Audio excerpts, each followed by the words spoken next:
ሰላም ውድ ቤተሰቦቻችን እንደምን ሰንብታችኋል? ከሼልፍ ላይ የተሰኘው ፕሮግራማችን ተጀምሯል። አለምሰገድ አበበ ነኝ። ከሼልፍ ላይ የተሰኘው ፕሮግራማችን ጥናቶች፣ ምርምሮች፣ አዳዲስ ሳይንሳዊ ግኝቶች ላይ ትኩረት አድርጎ የሚቀርብ የቴሌቪዥን ፕሮግራም ነው። አብራችሁ እንድትቆዩ በማክበር ጋብዛለሁ። ሳምንት እንደምታስታውሱት ከዶክተር አበበ መንክር ጋር ቆይታ ነበረን። ይሄ ሁለተኛ ክፍል አሁን ደግሞ ይቀጥላል። እየተከታተላችሁ አብራችሁ እንድትቆዩ በማክበር ጋብዛለሁ። ዶክተር አበበ መንክር ላለፉት 40 ዓመታት በተለያዩ የዝርያ ማሻሻያ ላይ ምርምር ያደረጉ ናቸው። በተለይ በበቆሎ ዝርያ ላይ ብዙ ስራ የሰሩ ናቸው። በናይጄሪያ ኢንተርናሽናል ኢንስቲትዩት ኦፍ ትሮፒካል አግሪካልቸር ወይም IITA በሚባል ተቋም ውስጥ ለረጅም ዓመት ያገለገሉ እነዚህ የበቆሎ ዝርያዎች ደግሞ በሀገር ውስጥ ተሞክረው ውጤታቸው እንዲታይ ያደረጉ ሳይንቲስት እና ተመራማሪ ናቸው። ባለፈው ሳምንት እንደነገርኳችሁ የባዮና ኢመርጂንግ ቴክኖሎጂ ደግሞ በነበራቸው ትልቅ አስተዋጽኦ ምክንያት ታላላቅ ሳይንቲስቶቻችንን ማክበር አለብን ከሚል ካባ አልብሷቸዋል። የክብር ካባ አልብሷቸዋል። ስለዚህ እኛም ደግሞ እንግዳ አድርገናቸው እውቅና ሰጥተናቸው ከእሳቸው ጋር ቆይታ ባለፈው ሳምንት አድርገናል። ሁለተኛው ክፍል ፕሮግራም ይቀጥላል። አብራችሁን ቆዩ። እንግዲህ የእርሶ ሚና በጣም ትልቅ እንደነበረ አምናለሁ እና እዚህ ስራ ላይ በተለይ በቆሎ ዝርያውን በማግኘት ሂደት ትልቅ ነገር እንደሰሩ ወደ ውይይታችንም ከመግባታችን በፊት ነግረውናል። ስለዚህ ብሪደር ኖት፣ አዳቃይ ኖት። ስለዚህ የተመረጡ የበቆሎ ዝርያዎችን በማውጣት ረገድ እንደ ሀገርም እንደ ዓለምም ትልቅ አስተዋጽኦ ያደረጉ ሰው ኖት። በተለይ በናይጄሪያ አካባቢ የሚመረት በቆሎ ዝርያ ብዙ የሚበላ የእህል ዘር ነው አይደል? በናይጄሪያ በምዕራብ አፍሪካ በገንፎ መልክ በጣም የሚመገቡት ምግብ ነው። ስለዚህ እንግዲህ በዓለም አቀፍ ደረጃ ብዙ ለምግብነት ከሚጠቀሙ የእህል ዘሮች መካከል እንግዲህ ከስንዴ ቀጥሎ በቆሎ ይመስለኛልና ብዙ ስራዎች እዛ አካባቢ የሰሩ ኖትና የእርሱ በዚህ በማዳቀል የተሻሻሉ ዝርያዎችን በማውጣት ረገድ የነበሩት ሚና ምንድን ነበረ? እንደው የተወሰነ ነገር ይሄን ይንገሩ። እኔ እንግዲህ እንዳልኩት በማዳቀሉ ስራ የራሴ ሙያ ስለነበረ ከመጀመሪያው ጀምሮ ምን አይነት ዝርያዎች መፍጠር አለብን ከሚለው ከሀሳቡ ጀምሮ የመጨረሻው ተመርጦ ለሙከራ እስከሚገባው ድረስ ያለውን ፕሮሰስ በዴታ ድጋፍ ነው ሁልጊዜ የምመርጠው የምሰራው። ማሳም እየወጣሁኝ ኮምፒውተር ላይ ብቻ ቁጭ ተብሎ የሚመረጥ ነገር አይደለም። ብዙ የሚያስፈልጉ የበቆሎ ባህሪያትን ማየት የሚቻለው ማሳ ሲወጣ ነው እና እኔ ማሳ ላይ መውጣት በጣም ደስ ስለሚለኝ ስለምወድ ሁልጊዜ እየሄድኩ የምመርጠው መጨረሻ ላይም ደግሞ እነኚህ ናቸው እንግዲህ ወደ ሙከራ ሊገቡ የሚችሉት የሚለውን ውሳኔ የምወስነው እኔ ራሴ ነኝ። ድጋፍ አብሮኝ የሚሰሩ ቴክኒሻንስ አሉ፣ ሌሎችም ሳይንቲስቶች አሉ። ግን አብረን አንድ ላይ ነው እንግዲህ ማሳ ወተን ውሳኔውን የምንወስነው እና ብዙ ሳይንሳዊ የሆኑ ነገሮችን እናያለን። የተለያዩ ደግሞ መንገዶችን እንፈልጋለን። አሁን የሞለኪላር ቱልስ የሚባሉ አሉ። እነሱንም ደግሞ እንጠቀማለን ለመምረጥ ማለት ነው፣ የምንፈልገውን አይነት ለመምረጥ እና ማሳ ላይ ብቻ ሳይሆን ደግሞ ላቦራቶሪም አሁን በተለይ የዚህ ኒውትሪሽናል ኳሊቲ የሚባለው ብዙ ጊዜ እንግዲህ ላቦራቶሪ ውስጥ ነው የሚለካው ምን ያህል እንዳለው እና ያንን ከማሳ ላይ ያለውን የሰብሉ አያያዝና ከላቦራቶሪ የተገኘውን ሁለቱን አቀናጅተን ነው መጨረሻ ላይ የምንመርጠው። ስለዚህ እኔ ፕራክቲካል የሆንኩ ፕላንት ብሪደር ነኝ። በጣም ደስ ይላል። በርከት ያሉ ዝርያዎች ነው እንግዲህ ወደ ሀገር ውስጥ እንዲገቡ እና እንዲሞከርባቸው የተደረገው። ውጤቱ ምን ይመስላል? ከስማቸው ተነስተን ደግሞ ምን አይነት ታይፖች ናቸው የሚለውን ነገር ብናይ ደስ ይለኛል። አሁን ለምሳሌ ወደ ላሊበላ እና ሰቆጣ አካባቢ ስንሄድ ያለው ወደ ሀረርና ወደ ፈዲስ ወይም ደግሞ እዛ አካባቢ ያለው የተገኙ ውጤቶች ላይ ውጤታማ የሆነው የትኛው ነው የሚለውን ነገር መለየት ይችላል። እንግዲህ የዝርያዎችን መርጬ ስልክ የተለያዩ ባህሪያትን ለማካተት ሞክሬያለሁ። ካካተትኳቸው ባህሪያት መካከል የዝርያዎቹ አንደኛው እንግዲህ ድርቅን የሚቋቋም አደሴም ታይም ደግሞ አቀንጭራን የሚቋቋም ሁለቱንም መቋቋም የሚችል ዝርያ። ሌሎቹ ደግሞ የዝናቡ ወቅት በጣም አጭር ከመሆኑ የተነሳ ፈጥኖ ሊደርሱ የሚችሉ በቆሎዎች እንዳልኩት በዛ ጊዜ ውስጥ ገበሬው የምግብ ፍላጎቱን ለማሟላት አትሊስት በመጠኑ ቢሆን ለማሟላት የሚያስችሉትን ፈጥነው የሚደርሱ ዝርያዎችን እነሱን ጨምሬያለሁ። ሌሎች ደግሞ አፍላቶክሲን የሚባል መርዝ አለ እና ከፈንገስ ጋር የተያያዘ እና እሱን ሊቋቋሙ የሚችሉም ዝርያዎች አብረው ገብተዋል። ሌላው ደግሞ ያው እንዳልኩት ይሄ ፕሮቫይታሚን ከፍተኛ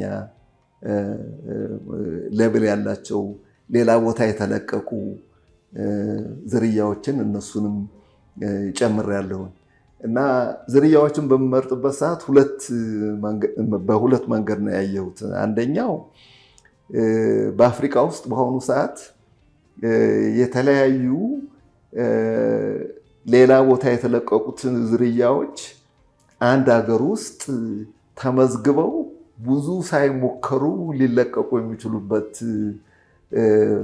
ፕሮቶኮል አለ እና ያ ፕሮቶኮል ስላለ እኔ ምናልባት ሌላ አካባቢ የተለቀቁትን ዝርያዎች እዚህ ብልካቸው ብዙ ጊዜ ሳይፈጅባቸው ወደ ጥቅም ይውላሉ። ምክንያቱም ይሄ የናሽናል የዘር አጽዳቂ ኮሚቴ ምንም እውቅና ሳይሰጣቸው ቀጥታ ገበሬው ሊጠቀምባቸው ይችላል።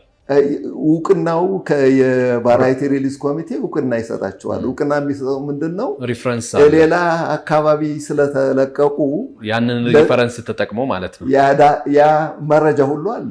በጣም ትክክል። እና ያንን ተጠቅሜ የጨመርኳቸው ዝርያዎች አሉ እዚህ ውስጥና በጣም የተለያየ ባህሪ ያላቸው፣ አንዳንዶቹ ደግሞ ከፍተኛ ምርት የሚሰጡ ናቸው። ግማሾቹ ደግሞ የቁመታቸውም ልዩነት ያላቸውም አሉ እና ገበሬዎቹ ለመምረጥ እንዲችሉ ነው የፈለኩት። ወደ 27 የሚሆኑ የተለያዩ ዝርያዎችን ነው ለዶክተር ካሳሁን የላኩለት እና እኔ እንግዲህ አንድ ደስ ያለኝ ነገር ቢኖር ምንድነው እነሱ በየቦታው ልከው መፈተሽ አለበት የተባሉበት ቦታ ሁሉ ተልኮ እዛ ውስጥ ተመራማሪዎች ብቻ ሳይሆን ገበሬዎችም ተሳትፈው ገበሬዎችም የተማሪዎችም እዛም አካባቢ ያሉ ሰዎች አስተያየት ተጨምሮ የተመረጡ ናቸው እና እንደዛ መመረጥ መቻላቸው ራሱ ለእኔ በጣም ከፍተኛ የህሊና እርካታ ነው የሚሰጠኝ።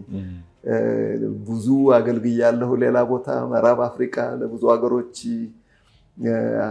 የምችለውን ያህል አበርክቻለሁ እና እንደ አጋጣሚ ሆኖ ደግሞ ከዛ የተሰራው ስራ በመጠኑም ቢሆን ለሀገሬ ትንሽ ለማበርከት የሚችልበትን እድል በማግኘቴ በእውነቱ በጣም ደስተኛ ነኝ።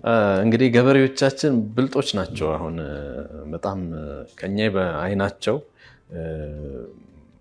የሚያዩትን ነገር ብቻ ሳይሆን የሚሞክሩትን ነገር ሞክረው የሚያዩትን ነገር ነው ከኛ በተሻለ። እኛ በወረቀት ላይ የሚያልቅ ነገር ሊሆን ይችላል፣ ወደ ምድር የሚወርደው ግን እነሱ መሬት ላይ ነው።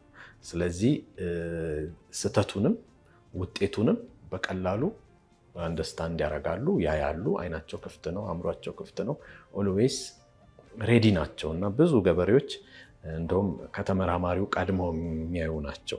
ስለዚህ ተመራማሪውም እነሱን አይቶ እነሱ ላይ ተንተርሶ ነው ጥናቱን የሚያደርገው። የእነሱን ፕሮብሌም ምንድን ነው ብሎ ከጠየቀ በኋላ ነው እዛ ላይ ጥናት አድርጎ ምርምር በማድረግ የተሻለ ዝርያዎችንም እንደገና የተሻለ የምርምር ውጤት የሚሰጣቸውና እንደው በዚህ ሂደት ውስጥ እንደው ያጋጠሙት ነገር አለ? የገበሬዎቹ እገዛ ምን ይመስላል? አንዳንድ ገበሬዎች ደግሞ በጣም ቻሌንጅ ያደርጋሉ እና ምን ገጥሞታል እንደዚህ አይነት ነው? እኔ እንግዲህ ልምድ የጀመረው እዚሁ ሀገሬ ነው። እርሻ ምርምር በነበርኩበት ጊዜ ፋርሚንግ ሲስተም ሪሰርች የሚባል ነገር ተጀምሮ ነበረ እና በዛ ፋርሚንግ ሲስተም ሪሰርች የተመረጡ ዝርያዎችን ገበሬው ማሳ ላይ ሰፋ አድርጎ በማየት የገበሬዎችን አስተያየት ማሰባሰብ ደግሞ መጨረሻ ላይ እነሱ የሚፈቅዷቸው ከሆነ እነሱን አባስቶ ለነሱ የማቅረብ ስራ የሚሰራበት ወቅት ነበረ እና ቅድም እንደገለጽኩልህ የኔ ሲኒየር የሆነው ዶክተር ሙልጌታ መኩሪያ እሱ ነበር የሚያቀነባብረው። እኔ የፕላንት ሳይንስ ብሪደር ነኝ፣ እነሱ ደግሞ ሶሺዮ ኢኮኖሚስቶች ናቸው እና አንድ ላይ ሆነን ህብረተሰቡ የሚፈልገው ምንድን ነው የሚለውን ነገር ማሳ ላይ ወተን ዘርተን እያሳየን ከዛ ደግሞ የሚገኘውን ማንኛውም አይነት የእነሱን አስተያየት ሪሰርች ውስጥ እንደገና ልንጨምረው እንችላለን፣ በሪሰርች ያንን ነገር ልንቀይረው እንችላለን ወይስ ሌሎች አማራጮች አሉ የሚለውንም ደግሞ ለማሰብ የምንችልበት ሁኔታ ስለነበረ እኔ በእውነቱ ከዛ ብዙ ነገሮችን ተምሬያለሁ። ከዛ እንደገና ናይጄሪያ ከገባው በኋላ አንድ ሲዳ ሰፖርት የሚያደርገው አንድ ፕሮጀክት ይቀረጻል በአይቲ እና ይሄ ፕሮጀክት ደግሞ በጣም ከፍተኛ የአቀንጭራና የድርቅ የሚያጠቃው ቦታ ብዙ ህብረተሰቡ በቃ በችግር የሚኖርበት አካባቢ ነበር። እንግዲህ አንድ ለውጥ መምጣት አለበት ተብሎ የተቀረጸው እና እዛ ፕሮጀክት በምሰራበት ሰዓት ከመጀመራችን በፊት ከገበሬዎቹ ጋር ውይይት አደረግን። ምንድን ነው የምትፈልጉት? ያን ጊዜ አኩሪ አተር እና በቆሎ እዛ አካባቢ ምንም ነገር አልነበረም። እንግዲህ አካባቢው ብዙ ድህነት ያለበት ይሄ ማልኒውትሪሽን የነገሰበት ስለሆነ ፕሮቲንን ለማግኘት እንደው አኩሪ አተርን እዛ ብናስገባ፣ በቆሎም ደግሞ እንደዚሁ የተሻለ ካርቦሃይድሬት ሊያገኙ የሚችሉበትን ሁኔታ ደግሞ በሱ በኩልም ደግሞ በድረዳቸው ጥሩ ነው በሚል ነበረ እና ገበሬዎችን ስናነጋገር እኛ አሁን ያለው በቃ ያው እንደምታውቁት ጓራችን ብቻ ነው የምንዘራው በቆሎን፣ አኩሪ አተር የሚባል ነገር እንደውም አናውቅም፣ ተዘርቶ አያውቅም አሉ እና የተሻሉ አሁን ዝርያዎችን ብናመጣ ምን ትቀበላላችሁ ወይ ብለን ስንጠይቃቸው አይ እንግዲህ በበቆሎ በኩል አቀንጭራን የሚቋቋም ድርቅን የሚቋቋም ፈጥኖ የሚደርስ እነኚህን የሚያሟላ በቆሎ ካመጣችሁ ሰርታችሁ ቦታ እንሰጣችኋለን፣ ሰርታችሁ አሳዩን፣ ከዛ በኋላ እኛው ውሳኔውን ነግራችኋለን፣ ውጤታማ ከሆነ እንወስዳለን ነው በቃ። እና እንደሱ ስላሉን እንዳጋጣሚ ሆኖ ለዛ የሚያመቹ ለዛ ሁን ተብሎ የተመረጡ ዝርያዎች ስለነበሩ እነሱን ዝርያዎች ይዘን ሄድን። ከሶያቢንም ደግሞ የሶያቢን ብሪደሩ በቃ ፈጥነው የሚደርሱም ደግሞ በመካከለኛ ደረጃ የሚደርሱ የተለያዩ ዝርያዎችን እሱም ይዞ ሄደ እና ገበሬዎቹ ካዩ በኋላ እኔ በጣም ያስገረመኝ ነገር 1 ዓመት ነው ያዩት። ሲያዩት እንግዲህ ምን ያህል አቀንጭራ እንደሚቋቋም ምን ያህል ደግሞ ይሄ ፈጥኖ የሚደርሰው በቆሎ ምን ያህል ጠቀሜታ እንዳለው ካዩ በኋላ ዘሩን የነኝህን በቆሎ ዘሮች በአስቸኳይ አሁን አምጡልን አሉ እና አንድ የሚያስቅ ነገር ያሉኝ እንግዲህ የነሱ ኢንፍሉዌንሻል ፋርመርስ ምንላቸው አሉ እና ብዙ ጊዜ እንሰራ የነበረው እነሱን አንዳንድ ጊዜ ሴቶችን ለማግኘትም ሰዎችንም ለማግኘት ትንሽ የባህል ችግር ስለነበረ እነኛን እንግዲህ ብዙ ተደማጭነት ያላቸውን ገበሬዎች ጋር ነበረው ብዙ ጊዜ የምንገናኘውና የምንነጋገረውና ህብረተሰቡን ስለሚወክሉ መጥተው ይሄን ዘር ማምጣት አለባችሁ። ይሄንን ዘርማ እኛ ልንሰጥ አንችልም። የኛ ኃላፊነት ማሳየትና ከዛ በኋላ ሀገራችን ውስጥ ያለው የእናንተ ናሽናል ሲድ ካውንስል እነሱ ናቸው የሚወስኑትና የሚለቁት ስንላቸው ግድ የላችሁም እነሱ እዛ በእንግሊዝኛ የሚያወሩትን ወሬ እዛው ያሉበት ቦታ ያወሩ ይጫወቱ፣ ለእኛ ዘሩን እዚህ አምጡልንና የምናደርገውን እኛ እናውቃለን፣ ኃላፊነቱን ለእኛ ተዉት አሉን። እኛ ስራውን እንሰራዋለን፣ እነሱ ወሬውን ያወሩት እና ያ በጣም ኢት ዋዝ አ ቢግ ኤክስፒሪየንስ ለኔ። አኩሪ አተርን በሚመለከት አሁን እንግዲህ ማልኒውትሪሽን ከፍተኛ ስለነበረ ፕሮቲን ለህፃናት ሊደርስ የሚችልበትን ሁኔታ እና እንደ አጋጣሚ የመልቲ ዲስፕሊናሪ ሪሰርች ከዚህ በፊት ነግሬያለሁኝ ዶክተር ገቢሳ ጋር በነበርኩበት ጊዜ ብዙ ኤክስፖዠርም ስለነበረኝ እና ከፉድ ሳይንስ ጋር ተነጋግረን እነሱ ከአኩሪ አተር ወተት መስራት ተቻለ።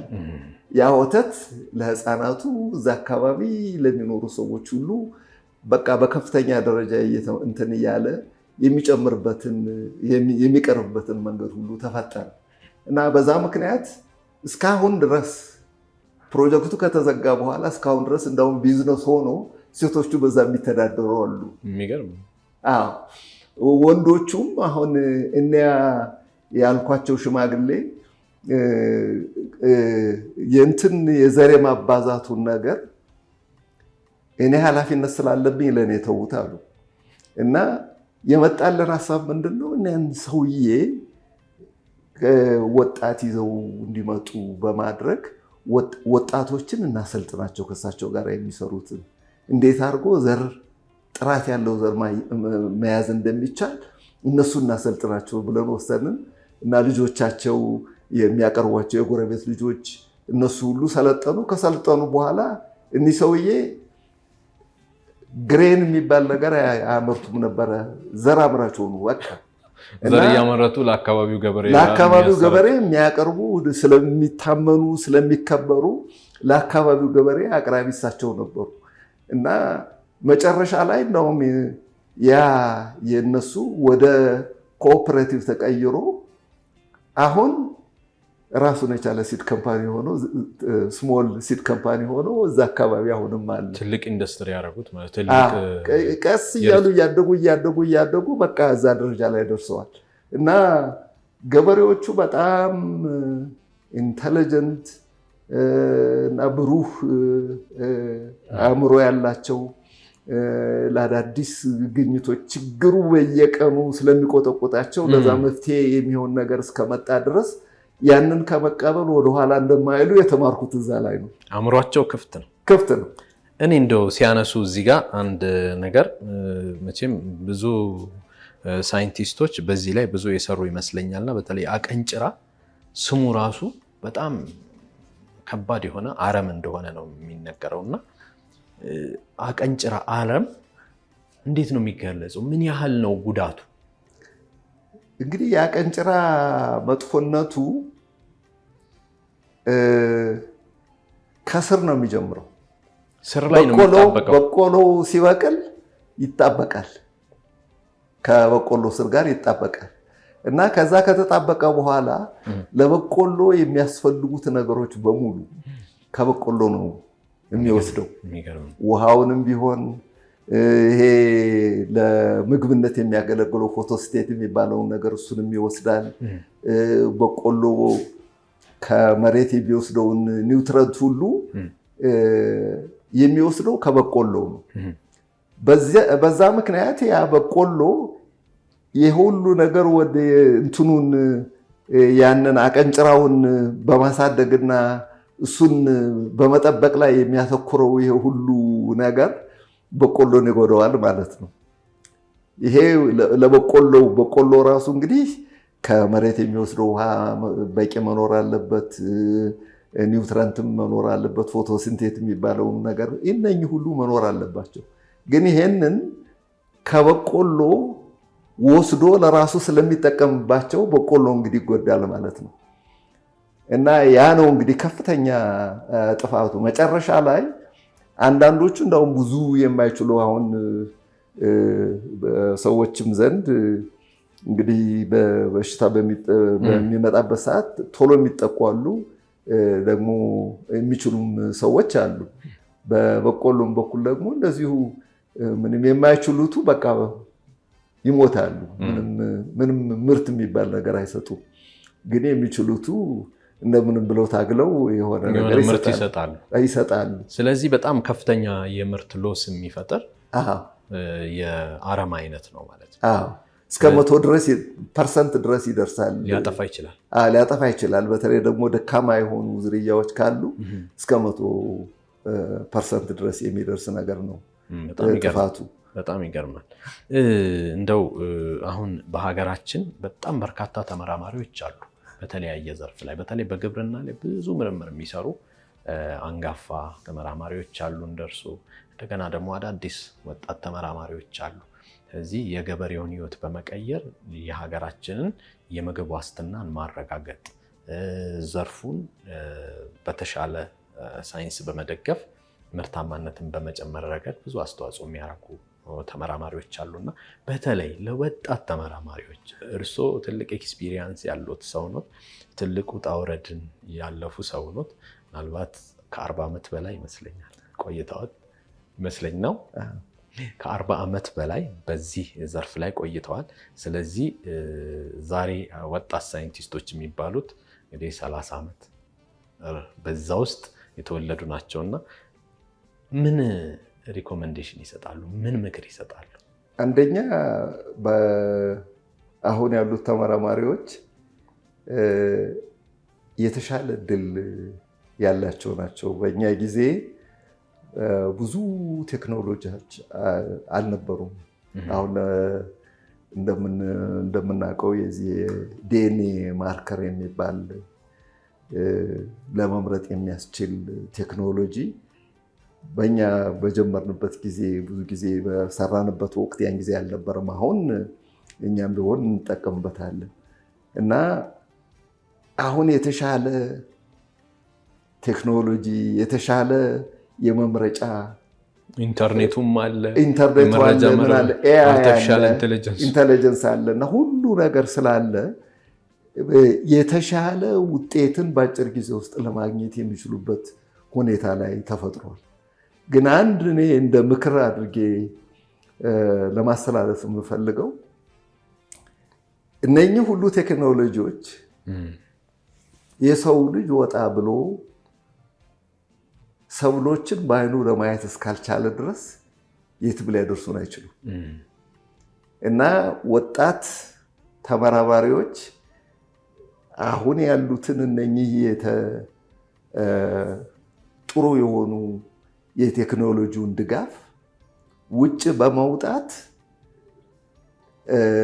እና ውጭ በመምረጥ በማየት ሰብሉን ራሱን በማየት ያንን ሁለቱን ያጣምሩ ከሆነ የሚገኘው ውጤት በጣም ከፍተኛ ሕይወትን ሊቀይር የሚችል ውጤት ሊያገኙ ይችላሉ ነው የምለው። እና አሁን ያለው አንዳንዶቹ የሚያስቡት ኮምፒውተር ላይ ቁጭ ብሎ እንዲሁ ዴታ በመጠቀም ወይም ኤአይ በመጠቀም እንደዚሁ መርጦ አንድ ዝርያ ሊወጣ ይችል ይሆናል የሚል አስተሳሰብ ካለ ያ የተሳሳተ አስተሳሰብ ስለሆነ እዛው ምድር ላይ ወረደ ይሄንን ተጠቀሙበት። በጣም ብዙ እድል ነው ያለው። አሁን እኛ የምንጓዝበት ዴታውን ራሱ ሰመራይዝ ለማድረግ አናላይዝ ለማድረግ የሚወስድብን ጊዜ የሚያስፈልገው ኃይል ያ ሁሉ አሁን በጣም ቀንሷል። ብዙውን በአጭር ጊዜ ውስጥ ማግኘት መስራት ይችላሉ እና ይሄንን እድል ተጠቅመው የበለጠ የተሻሉ ዝርያዎችም ሆነ ለህብረተሰቡ የሚጠቅሙ ነገሮችን መስራት እንደሚችሉ ነው የሚታየኝ። ግን ይችን ማሳይ መውጣቷን ነገር ካረሱ የትም ልንደርስ አንችልም። ስለዚህ በወረቀት ላይ ያለቀ በኮምፒውተር ላይ ያለቀ ነገር ብቻ ነው የሚሆን። የገበሬውን ስሜት ያላማከረ ይሆናል ማለት ነው። በጣም ደስ ይላል። እንግዲህ ዶክተር አበበ ውድ ጊዜዎትን ሰጥተው አብረውን ስለቆዩ በጣም ነው የማመሰግነው። በድጋሚ ምናልባት ብዙ አዋርዶች አግኝተዋል ይገምታለሁ። ብዙ እውቅናዎች ተሰጥቶታል ብዬ አምናለሁ። በተለይ አሁን በያዝነው ባለፈው ሳምንት በሀገራችን ባዮና ኢመርጂንግ ቴክኖሎጂ ኢንስቲትዩት በተለይ በባዮ ቴክኖሎጂ ዘርፍ እና በኢመርጂንግ ቴክኖሎጂ ዘርፍ ምርምሮችን፣ እውቅናዎችን በተለይ ደግሞ የሚያስፈልጉ ምርምሮችን የሚሰራ ተቋም አለ በፕሮፌሰር ካሳሁን የሚመራ። ስለዚህ እርሶን አክብሮ ባደረጉት አስተዋጽኦ አዋርድ አድርጎታል፣ ካባ አልብሶታል። ምክንያቱም ካባ ማልበስ ተመራማሪዎቻችን ላመጡት ውጤት እውቅና መስጠት ነው። ስለዚህ ይሄ ተሰጥቶታል። ተጨማሪ ዓለም አቀፍ እውቅናዎትንም ነግረውኝ ፕሮግራማችንን በዚህ ብናጠቃልል ደስ ይለኛል። ምንስ ሞራል ይሰጣል የሚለው? አዎ ለእኔ ከፍተኛ የህሊና እርካታ የሚሰጡኝ ዝርያዎቹ ገበሬው ማሳ ላይ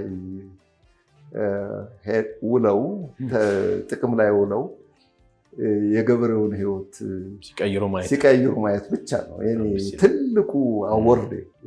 እንደ አወርድ አድርጌ በክሮፕ ሳይንስ ሶሳይቲ ኦፍ አሜሪካ ፌሎው ሆኛለሁኝ። እሱ እንግዲህ አንድ ሪኮግኒሽን ነው፣ ፕሮፌሽናል ሪኮግኒሽን። ከዛም ደግሞ የተለያዩ ናይጄሪያ ያለሁኝ እነኚህ የጁኒየር ወርከርስ አሶሲዬሽን ራሱ እኔን ሪኮግናይዝ አድርገውኛል።